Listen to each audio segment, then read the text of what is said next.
So things changed for the royal family and their funding in 2011 under Prime Minister David Cameron with the introduction of the Sovereign Grant Act. So what does this do? First of all, it gets rid of this guy. Bye-bye.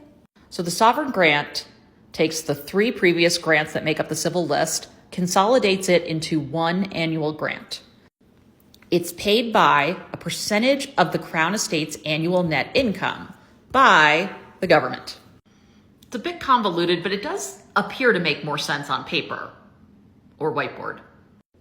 Originally, this was set at 15%. 2017, it was increased to 25%, so we're already working our way up. But wait, there is a golden ratchet clause. Quote, a golden ratchet clause in the deal ensured that while funding for the monarchy could increase in line with the Crown Estate's profits, it was guaranteed never to fall. If the Crown Estate profits dipped, the Treasury was legally required to top up the shortfall to ensure that, at a minimum, the monarch would be paid the same as the preceding year. This clause has already kicked in twice, including the 2 most recent rounds of funding. According to this Guardian article, the Treasury has topped up the amount of money being given to the monarchy with an extra £27 million over the 2 years. So on the onset, the sovereign grant looks like it ties the British royal family's funding with how well the economy is doing. But there's actually a clause so that if the economy isn't doing well, aka their portfolio maybe isn't producing the same, they're never going to receive less money than the year before, and the Treasury has to make up the difference. This is not a great look, particularly during a pandemic.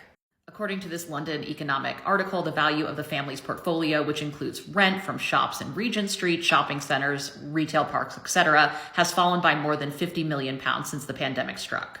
Not to mention the dregs of society, such as Prince Andrew spending £16,000 on a private jet to the open. He flew from England to Ireland. Have you heard of Ryanair? So one of the points that this article is making is how much is enough. One of the main points of this article is that this deal was really good for the British royal family, not great for the UK government and therefore its citizens. The other point is that the income from the duchies is never taken into account when it comes to funding. And again, the lack of transparency. It's still unclear how much taxpayer money went to the funeral of Queen Elizabeth II and how much is going to the coronation of King Charles III. In conclusion, quote, the former Prime Minister, David Cameron, now acknowledges that the sovereign grant that he and Osborne introduced in the wake of the 2008 financial crisis and amid cuts to public sector in the name of austerity turned out to be a generous settlement for the royal family. Again, really interesting series. You should definitely check it out.